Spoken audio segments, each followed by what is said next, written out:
Welcome back to another edition of Everything Football. I'm your host, Jonathan Big Tex Johnson. As we well know, last week, Jason Witten, great tight end of the Dallas Cowboys, called it a career, retiring.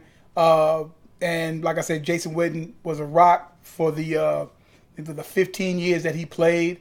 I think he has the most reception in a single season by a tight end, which was 110 back in 2012. The most reception in a single game by a tight end, which was 18 back in 2012.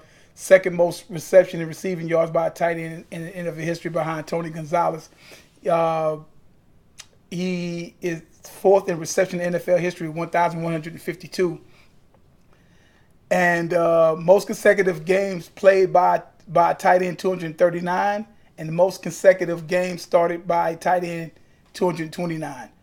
He screens first ballot Hall of Famer, 4-time All-Pro, 2 times first team, 2 times second team, 11-time Pro Bowler, first ballot Hall of Fame. The only thing they probably try to hold up against Jason Witten, which they can't because his numbers speak in volumes, is the fact that he never won a championship game, never was on that dominant team. They had Dallas. He was on some good teams, but them teams never could get past the division rounds, not even to the NFC championship game. And unfortunate for him, it just went on. I mean, it just didn't happen. Definitely a first ballot Hall of Famer in my opinion. Great tight end, greatest tight end Dallas has ever had. And Dallas has a lot of really good tight ends and whatnot. But he's going to go down as one of the greatest tight ends to ever play the game, blocking in the whole nine. He always moved the chain, consistent. Like I said, 239 games played. You know what I'm saying? Games played. 229 started. So that goes to show you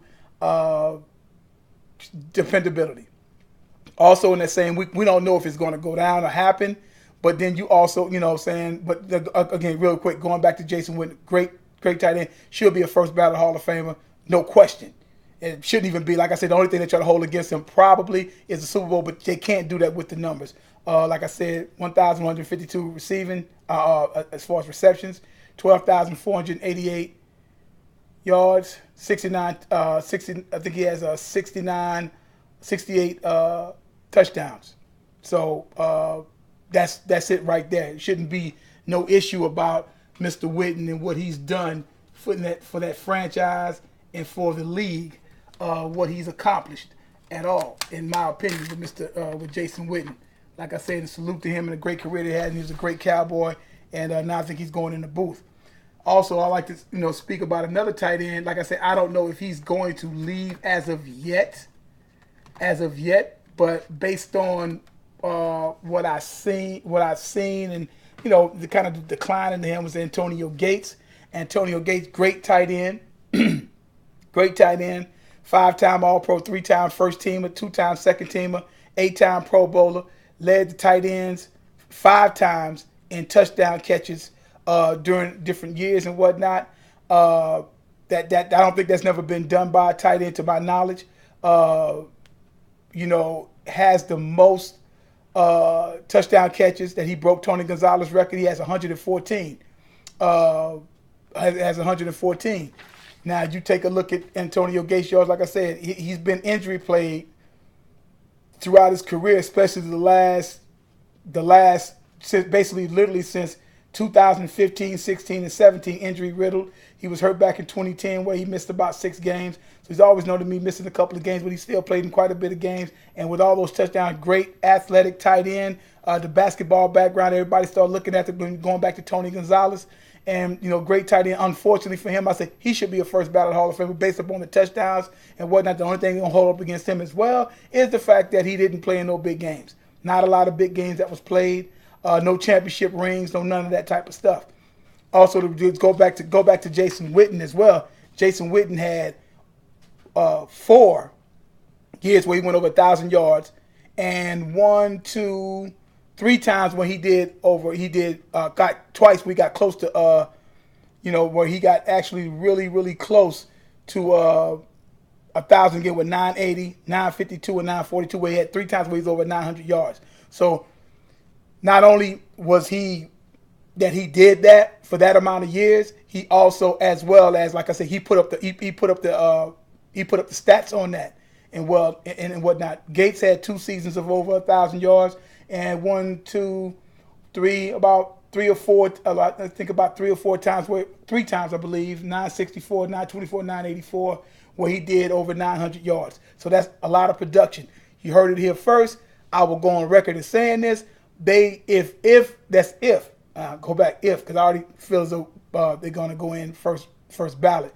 If they, because we already know Witten is retired, if Gates actually retires this year, right?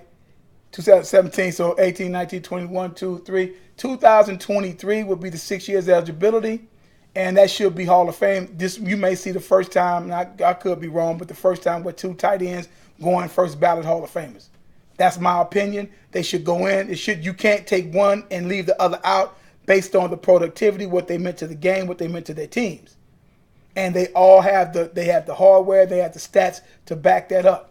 They just didn't get the Super Bowl ring or the signature big wins or being, like that, like some of these other guys would be like, I don't know, because, guys like, whether it was a Kellen Winslow, whether it was a Shannon Sharp, whether it was, guys like that and whatnot that came along and doing these things. And as you well know, probably on down the line, be Gronkowski and guys like that.